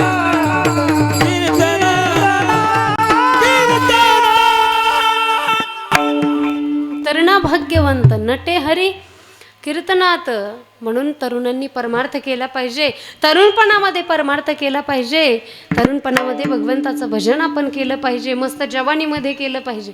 कारण म्हातारं झाल्याच्या नंतर मुखाने नीट बोलता येत नाही, कानाने नीट ऐकायला येत नाही, डोळ्याने नीट दिसत नाही, हाताने नीट टाळी वाजवता येत नाही, पायाने नीट चालता येत नाही, तिसरा पाय जोडावा लागतो. कोणता? काठी. म्हणून एका गीतकाराने या म्हातारपणाचं फार सुंदर वर्णन केलेलं आहे. भजन कर मस्त जवानी में,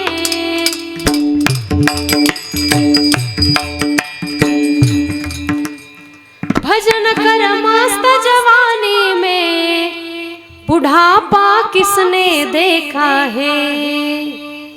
भजन कर मस्त जवानी में, बुढ़ापा किसने देखा है.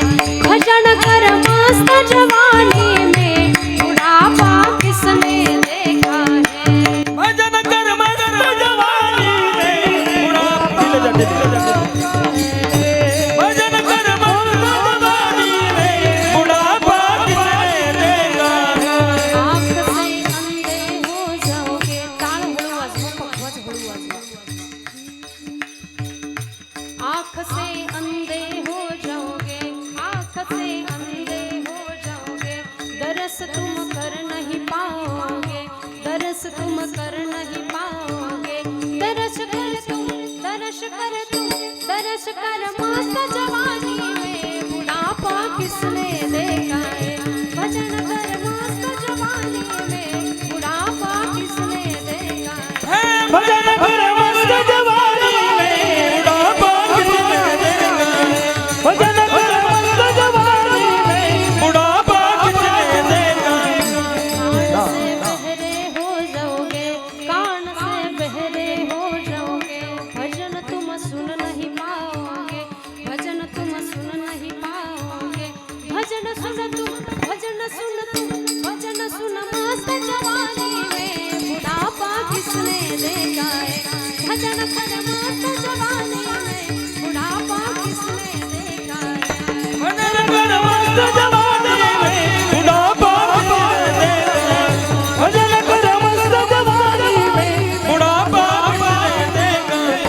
हाथ से लूले हो जाओगे, हाथ से लूले हो जाओगे, ताली तुम बजा नहीं पाओगे, ताली तुम बजा नहीं पाओगे, ताली तुम बजा, ताली तुम बजा, ताली बजा मस्त जवानी में, बुढ़ापा किसने देखा है. भजन कर मस्त जवानी में, बुढ़ापा किसने देखा है. भजन कर मस्त जवानी में बुढ़ापा देखा है किसने.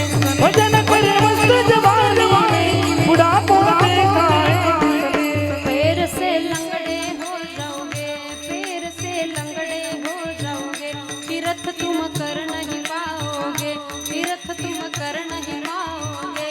तीर्थ कर तुम, तीर्थ कर तुम, तीर्थ कर मस्त जवानी में, बुढ़ापा किसने देखा है.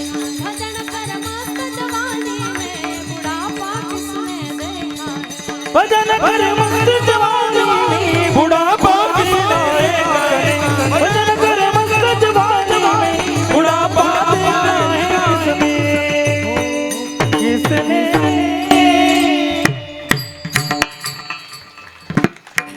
म्हातारपण कोणी पाहिलंय बरं? ते काय सांगून येणार आहे का मी आता म्हातारपण येतोय तुला, तू म्हातारा होणार आहेस, तू म्हातारी होणार आहेस, सांगून येणार आहे का म्हातारपण?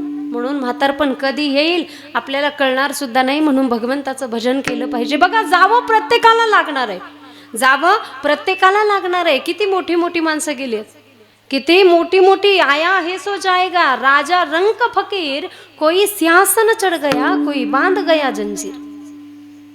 जो जन्माला आलाय त्याला जावं लागणार आहे, प्रत्येकाला जावं लागणार आहे. पण या ठिकाणी प्रश्न असा पडतो बघा, प्रत्येकाला एक ना एक दिवस जावं लागणार आहे. इथं कोणीच कायमचं राहणार नाही. पण तरी सुद्धा माणसं एवढा पैसा का कमवतात, एवढ्या प्रॉपर्ट्या का घेतात, एवढे कोट्यावधी रुपये का जमवून ठेवतात बरं?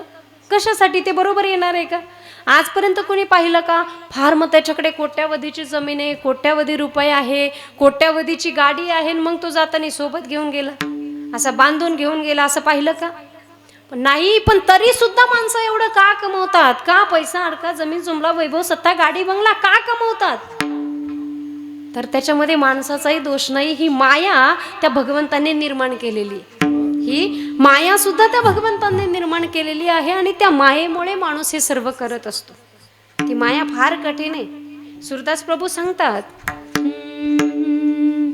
ये माया तेरी बहुत कठिन है राम, ये माया तेरी बहुत कठिन है राम, हे माया तेरी बहुत कठिन है राम, हे माया तेरी बहुत कठिन है राम।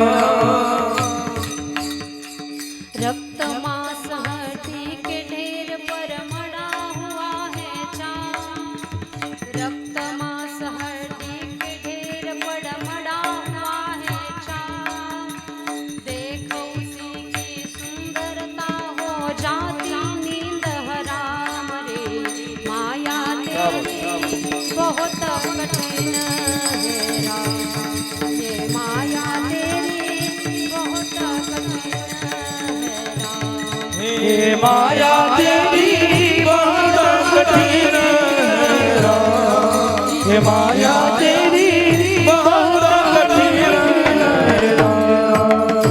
हे करता नित्य विरोध क्रोध का कहता बुरा परिणाम, करता नित्य विरोध क्रोध का कहता बुरा परिणाम, होता क्रोधित स्वयं तो होती वाणी बिना लगाम रे, ये माया तेरी बहुत कठिन है राम, ये माया तेरी बहुत कठिन है राम, हे माया तेरी बहुत कठिन है राम, माया तेरी बहुत कठिन है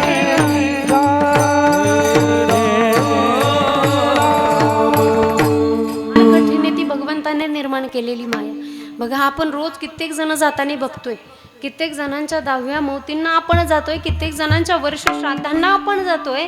पण तरी सुद्धा माणूस एवढं कमवून ठेवतो, एवढे घरे बांधून ठेवतो, जसं की तो अजरामरच आहे, तो अमरच आहे, कधी मरणारच नाही. मी सांगत नाही, सूरदास प्रभू सांगतात, मृत्यू देखता है औरों की रोज सवेरे शाम, मृत्यु देखता है औरों की रोज सवेरे शाम, भवन बनाता ऐसे जैसे हरदम यहाँ मुकाम रे, माया तेरी बहुत कठिन है राम, ये माया तेरी बहुत कठिन है राम.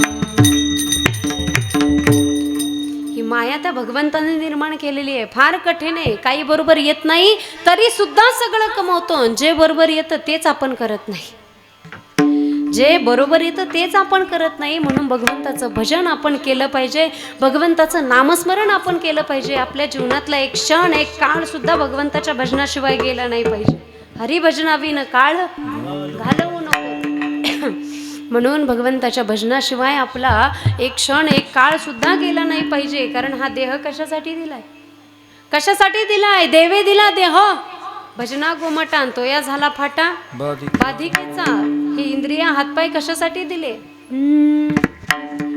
दिले इंद्रिय हातपाय कान डोळे मुख बोलाया वचन, जने तू जोडे से नारायण, जने तू जोडे से नारायण, नासे जीव पण भवरोग, नासे जीव पण भवरोग. इंद्रिय कशासाठी? घेई घेई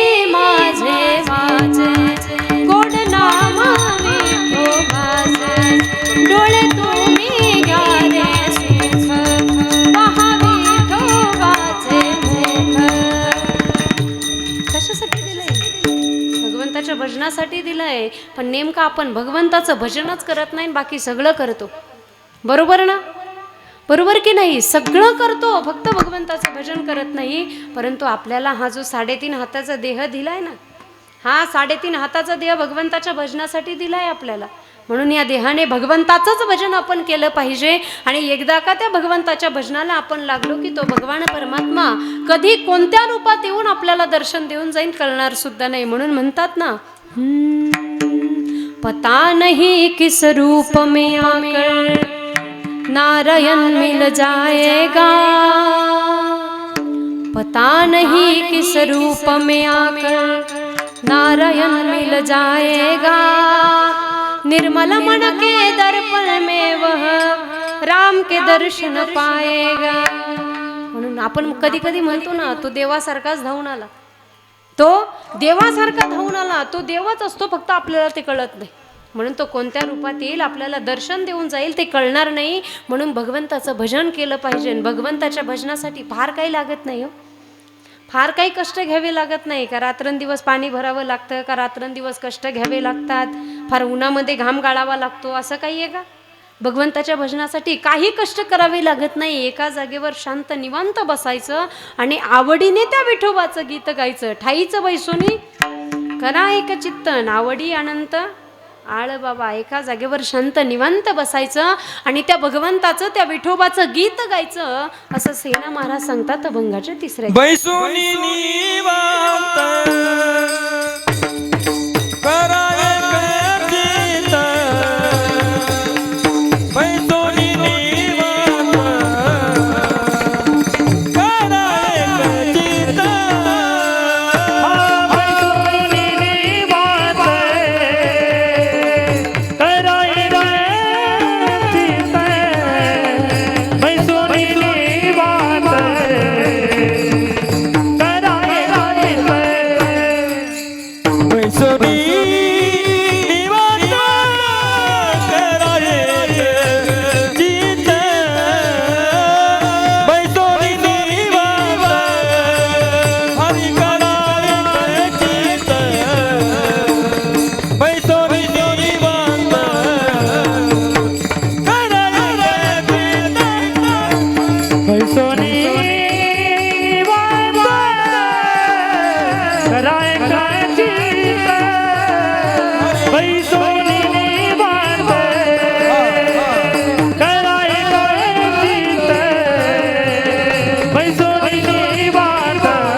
बैसोनी निवांत करा एक चित्तन, आवडी गाये गीत विठोबाचे. त्या आवडीने त्या विठोबाचं गीत गायचं, कारण त्या भगवंताचं नाव फार गोड आहे. भगवंताचं नाव फार गोड आहे. भगवंताच्या नावामध्ये फार ताकद आहे. किती ताकद आहे आपल्याला कळणार सुद्धा नाही. भगवंताच्या नावामध्ये किती ताकद आहे. अहो, आजकाल माणसांच्याच नावांमध्ये एवढी ताकद झाली की भगवंताच्या नावाची ताकद कुठे लागतच नाही. म्हणजे भगवंताच्या नावाच्या ताकदीची गरजच येत नाही, इतकी माणसांची ताकद झाली. बघा, शाळा कॉलेजमध्ये जर आपण गेलो, एखाद्या विद्यार्थ्याचं, एखाद्या मुलाचं, मुलीचं ॲडमिशनला जर आपण गेलो, तिथं एखाद्या मोठ्या माणसाचं नाव सांगितलं की ॲडमिशन होऊन जाते. एखाद्या मोठ्या माणसाचं नाव सांगितलं की ॲडमिशन होऊन जाते. बरोबर की नाही मुलींनो? कुठे कार्यक्रमाला गेल्याच्या नंतर ताईंचं नाव सांगितलं की कोणाच्या संस्थेतली, या संस्थेतली. तसं माणसांच्या नावांवरतून आजकाल कामं होतात. फार माणसांच्या नावांवरून. माणसाच्या नावामध्ये जर एवढी ताकद असेल, किती ताकद आहे बघा माणसाच्या नावामध्ये. एक छोटासा प्रसंग सांगते. एकदा भोजराजाच्या पदरी सुरुवातीला सांगते, प्रसंग लक्ष देऊन ऐकला तर लक्षात येईल, नाही तर लक्षात येणार नाही. त्याच्यामुळे लक्ष देऊन ऐका. एकदा भोजराजाच्या पदरी असणारे प्रतिभा संपन्न कवी कालिदास हे एकदा राजाला न सांगता गुप्तस्थळी निघून गेले. राजाला सांगितलं नाही. राजा चिंतेमध्ये पडला. मग बाजूच्या राज्यातील पंडित आला. ही संधी साधून बाजूच्या राज्यातील पंडित आला. त्या पंडिताने सांगितलं, राजा, तुमच्या कवी कालिदासांबरोबर युद्ध करायचंय, तुमच्या कवींबरोबर युद्ध करायचंय, शास्त्रवाद करायचाय. मग राजा चिंतेमध्ये पडला. राजा म्हणाला, ठीक आहे, मी 8 दिवसांनी आपल्याला कळवतो. 8 दिवसांनी आपल्याला कळवतो. तो पंडित निघून गेला. बाजूच्या राज्यातील पंडित निघून गेला. भोजराजा चिंतेमध्ये पडला. आता काय करायचं? आता कालिदास तर राज्यामध्ये नाही, मग आता करायचं काय? कवी कालिदास राज्यामध्ये नाही. पंडितांनी येऊन मागणी घातली, शास्त्रार्थ करायचा, शास्त्रवाद करायचा. आता काय करायचं? मग राजा टेन्शनमध्ये होता. राजा विचार करत होता. मग राजाच्या चेहऱ्यावरची चिंता समोरून एक जण, एक डोळा नसलेला येत होता. फाटके कपडे, शरीर मळालेलं, एक डोळा नाही, असा माणूस समोरून आला. गांगुतेली आला. तो गांगुतेली आला आणि राजाला विचारलं, काय रे राजा, काय झालं? काही चिंता आहे का? काही चिंता आहे का तुम्हाला? राजाने त्याच्याकडे बघितलं. एक डोळा नाही, फाटके कपडे, शरीर मळालेलं. त्याला विचारलं राजाने, अरे माझी चिंता तुला सांगून काय उपयोग आहे?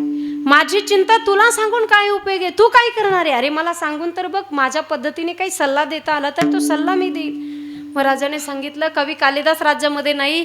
ही संधी साधून बाजूच्या राज्यातील पंडितांना शास्त्रवादाचं आव्हान केलं. कवी कालिदास तर राज्यामध्ये नाही, आता काय करायचं? मग त्या गंगुतेल्याने सांगितलं, तू पत्र पाठवून दे, तुम्ही पत्र पाठवून द्या. त्या पत्रामध्ये असं लिहा की कालिदास नाही, पण कालिदासांचे गुरु आपल्याशी युद्ध करतील. कोण? कालिदास नाही, पण कालिदासांचे गुरु आपल्याशी युद्ध करतील. अरे पण राजाने विचारलं, अरे पण गुरु कोण होणार? मी होतो गुरु. अरे तुझा अवतार तर बघितलाय, तुला एक डोळा नाही, तुझं शरीर मळालेलं, तुझे कपडे फाटलेले, तुला कोण गुरु म्हणाला? अहो तुम्ही काळजी करू नका, तुम्ही फक्त हो म्हणा. आता राजालाही पर्याय नव्हता. राजा म्हणाला, ठीक आहे, काही हरकत नाही. मग राजाने पत्र लिहिलं. त्या बाजूच्या राज्यातील पंडिताला पत्र दिलं. पंडिताने पत्र उघडलं, वाचलं. कालिदास नाही, पण कालिदासांचे गुरु आपल्याशी वाद करतील. आता कालिदास जर एवढे महान, कालिदास जर एवढे ज्ञानी, तर त्यांचे गुरु किती ज्ञानी असतील, त्यांचे गुरु किती महान असतील. ते पत्र त्या बाजूच्या राज्यातील पंडिताने वाचलं आणि घाबरला. आता काय करायचं? पण आता शास्त्रवादाचं आव्हान आपण पहिलं केलेलं आहे, त्यामुळं जावं तर लागणारच. आता काय करायचं? मग राजाने सांगितलं होतं पत्रामध्ये की येत्या रविवारी सकाळी 8 वाजता आपण राज्यामध्ये उपस्थित राहू, शास्त्रवादासाठी उपस्थित राहू. मग रविवारचा दिवस उजडला. सर्व राज्यसभा भरली. सर्वांच्या मधोमध 2 खुर्च्या मांडल्या. मग बाजूच्या राज्यातील पंडित आला, एका खुर्चीवर बसला. तो गंगुतेली कालिदासांचे गुरु बनून आला. बारबंदी, धोतर, डोक्यावर पगडी, हातात एक पुस्तक. भूक लागली तर 7 भाकरी आणि एक दह्याचं गाडगं बरोबर घेऊन आला. भूक लागली शास्त्रवाद करता करता, मग काय करायचं? आला, सर्व साहित्य खाली ठेवलं, खुर्चीवर बसला. राजाने हाताने इशारा केला. दोघांचा शास्त्रवाद सुरू झाला. बाजूच्या राज्यातील पंडितांना एक बोट वर केलं. काय? बाजूच्या राज्यातील पंडितांना एक बोट वर केलं, तर या कालिदासांच्या गुरुने म्हणजे गंगुतेल्याने 2 बोट वर केली. बाजूच्या राज्यातील पंडितांनी अशी चपराक दाखवली, म्हणजे पंजा दाखवला. त्या कालिदासांच्या गुरुने गांगुतेल्याने अशी मूठ दाखवली.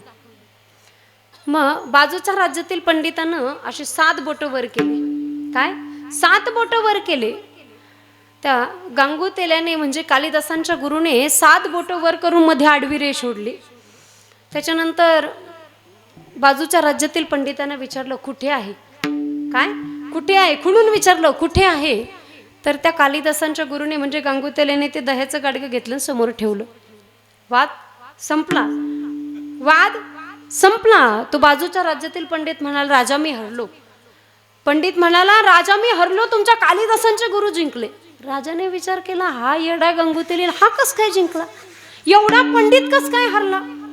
मग राजा मी हरलो, तुमच्या कालिदासांचे गुरु जिंकले. अरे शेवटी ते कालिदासांचे गुरु, कालिदास एवढे ज्ञानी, कालिदास एवढे महान, तर त्यांचे गुरु किती महान असतील, त्यांचे गुरु किती ज्ञानी असतील. राजा मी हरलो. मग त्या पंडिताने सांगितलं, राजा मी हरलो. राजाने पंडिताची बोलवण केली, बाजूला घेतलं पंडिताला आणि मग विचारलं, तुमचा शास्त्रवाद आम्हाला कळाला नाही, तसं तुम्हालाही कळालं नाही. तुमचा शास्त्रवाद आम्हाला कळाला नाही, तुम्ही स्पष्टीकरण द्या. तुम्ही हरले कस काय आणि कालिदासांचा गुरु जिंकला कस काय, तुम्ही स्पष्टीकरण द्या. तू म्हणाला अहो काही नाही, मी एक बोट वर केलं, मी एक बोट वर करून सांगितलं की जगामध्ये एक ब्रह्म आहे. तर तुमच्या कालिदासांच्या गुरूंनी सांगितलं जगामध्ये एक ब्रह्म आहे, परंतु त्याबरोबर माया सुद्धा आहे. शेवटी कालिदासांचे गुरु माझ्यापेक्षा महान असणारच, माझ्यापेक्षा ज्ञानी असणारच. मग मी दुसरा प्रश्न केला की या जगामध्ये पंचमहाभूते आहे. काय या जगामध्ये पंचमहाभूते आहे? तुमच्या कालिदासांच्या गुरुने सांगितलं जगामध्ये पंचमहाभूते आहे, परंतु ते एकाच देहामध्ये एकाच जगामध्ये एकत्र नांदतात. शेवटी कालिदासांचे गुरु. मग मी तिसरा प्रश्न केला जगामध्ये 7 समुद्र आहे.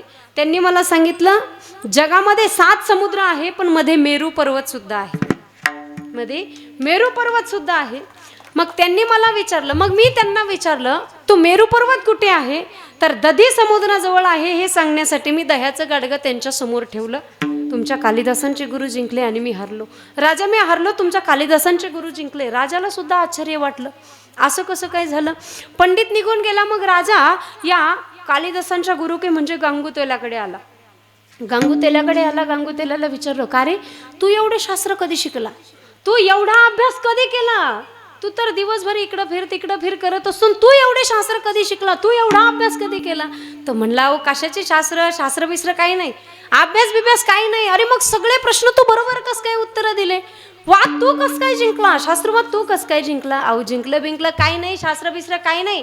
त्यांनी एक बोट वर केलं, मला वाटलं माझा एकच डोळा आहे, आता तो बी फोडतो का काय? मग मी त्याला सांगितलं तू माझ्या राज्यात येऊन माझा डोळा फोडतो काय, माझ्यावर दादागिरी करतो काय? मी तुझे दोन्ही डोळे फोडील म्हणून मी 2 बोट वर केले. मग त्याने मला दुसरा प्रश्न केला.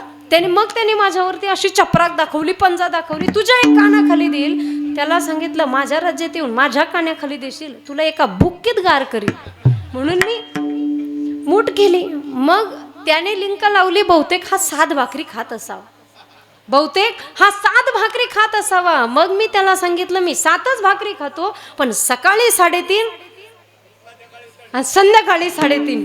मग त्याने मला विचारलं कशाबरोबर खातो, तो मी सांगितलं दह्याबरोबर खातो.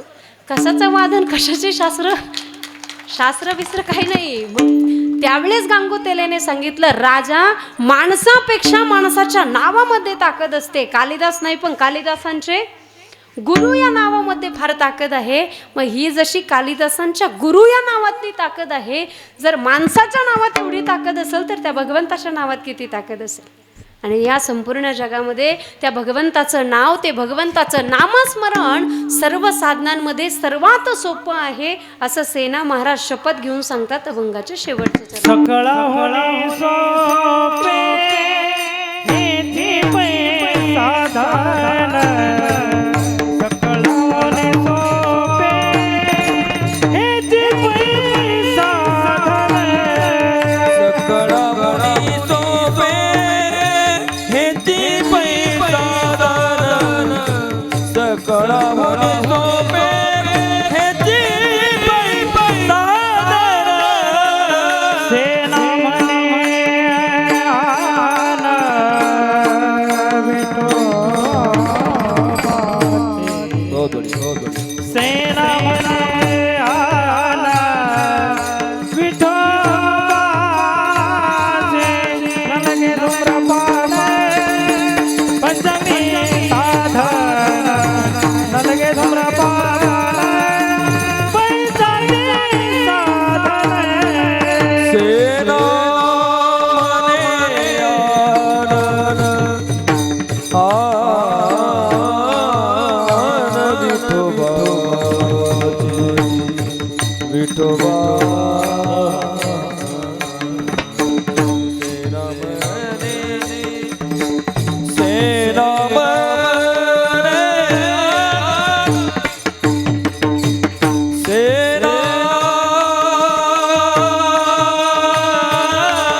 सोई परम पद पायेगा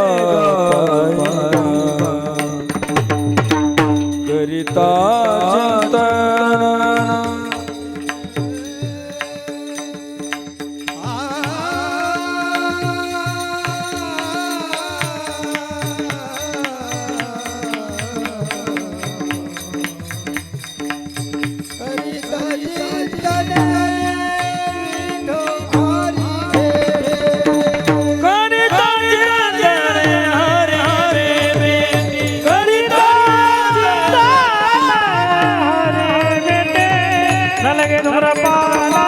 पंचाग्नी साधन लगे धूम्रपान पंचाग्नी साधन पंचाग्नी साधन पंचाग्नी साधन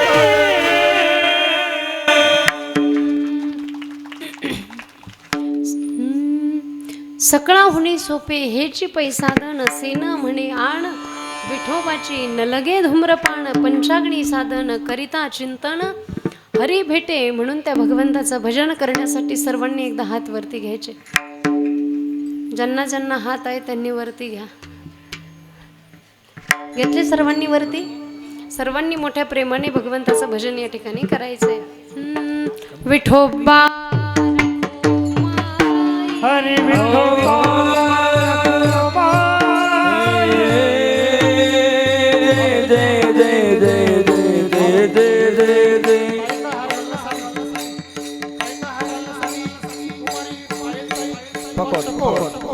प्रमिला बाळासाहेब ढोणे मंगल भाऊसाहेब कोटकर अनिता राजेंद्र कोटकर या महिला भगिनींना विनंती आहे हार घालण्यासाठी पुढे यायचं आहे. कुमारी पायलताई सुभाष चकोर, प्रमिला बाळासाहेब ढोणे, मंगल भाऊसाहेब कोटकर, अनिता राजेंद्र कोटकर या चारही महिला भगिनींना विनंती आहे हार घालण्यासाठी पुढे यायचं आहे.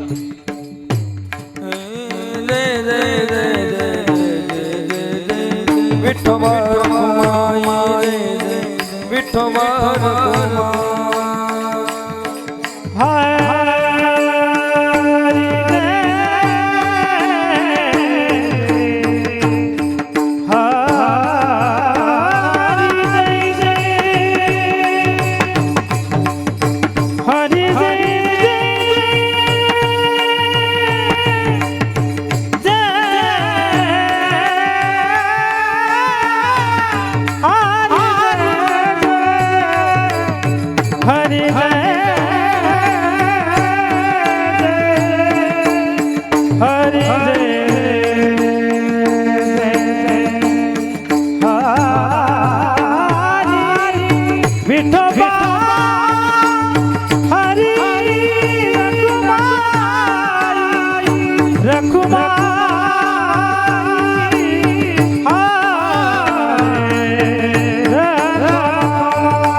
ज्यांनी भजन केलं त्यांनी शेजारच्या साठी एकदा जोरदार टाळ्या वाजवा बरं. घ्या हात खाली. सांगितले होते ना वरती करायला, ते काही सांगावं लागत नाही. हात खाली घ्या. बघा भगवंताचं भजन कशासाठी करायचं, भगवंताचं भजन का करायचं. एका जणाने एकाला विचारलं, का रे हे भगवंताचं भजन का करायचं, मध्येच हे विठोबा रखुमाई ज्ञानेश्वर माऊली हे कशासाठी. म्हणे झोपेतले जागे करण्यासाठी. आता भजन काय झोपेतले जागे करायला असतं का, तर नाही. भजन ते ओंगाळवाणी नरका जाणे चुके ना, म्हणून भगवंताचं भजन हे नेहमी प्रेमाने केलं पाहिजे. म्हणून एकदा सर्वांनी हात वरती घ्यायचे, सर्वांनी हात वरती घ्यायचे आणि मोठ्या प्रेमाने भजन करायचे. अगोदर मी तिकडं बघितलं लगेच हात खाली घेतले तुम्ही. सर्वांनी मोठ्या प्रेमाने भजन करायचे. निवृत्ती राया निवृत्ती राया सोपान कामाई ज्ञान सखया. निवृत्ती राया निवृत्ती राया सोपान कामाई ज्ञान सखया. निवृत्ती राया निवृत्ती राया सोपान ज्ञान सखया. निवृत्ती राया निवृत्ती राया सोपान कामाई ज्ञान सखया.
आता घ्या हात खाली. ज्ञानेश्वर माऊली ज्ञानेश्वर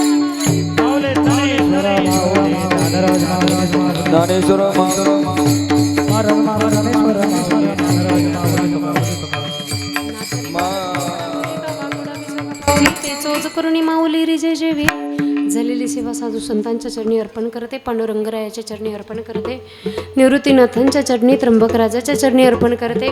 या ठिकाणी आपल्या या पिंपळे गावामध्ये आजपासून जो अखंड हरिनाम सप्ताह सुरू झालेला आहे, अगदी या ठिकाणी मला ज्यांनी बोलवलं, या ठिकाणी सेवा करण्याची संधी दिली, या ठिकाणचे सर्वच कार्यकर्ते मंडळी, त्याचप्रमाणे सुंदर अशी अगदी फुलाप्रमाणे झेलून घेतले असे आमचे नवनाथ महाराज, आदरणीय सागर महाराज, त्याचप्रमाणे भाऊसाहेब महाराज, त्याचप्रमाणे मृदंगाची साथ उत्कृष्ट अशी ज्यांनी केली असे आमचे महेश महाराज, त्याचप्रमाणे चोपदार बाबा, आमचे विण्यावाले बाबा, सर्वच कन्या गुरुकुलातील या सर्वच कन्या, सर्वच विद्यार्थिनी. साऊंड सिस्टीमही सुंदर आहे, साऊंड सिस्टीमसाठी एकदा जोरदार टाळ्या वाजवायच्या.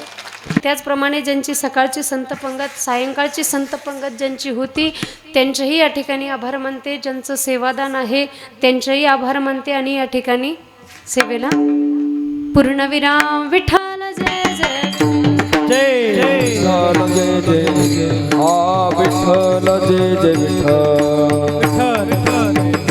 हे बोलिलेले पुरे वेळे वाकुडे उतारे करा क्षमा पराध नाही उच्चारी ना अधिकार या फुल करा क्षमा पराध. तुका म्हणे ज्ञानेश्वर कमाय विकार करा क्षमा पराध.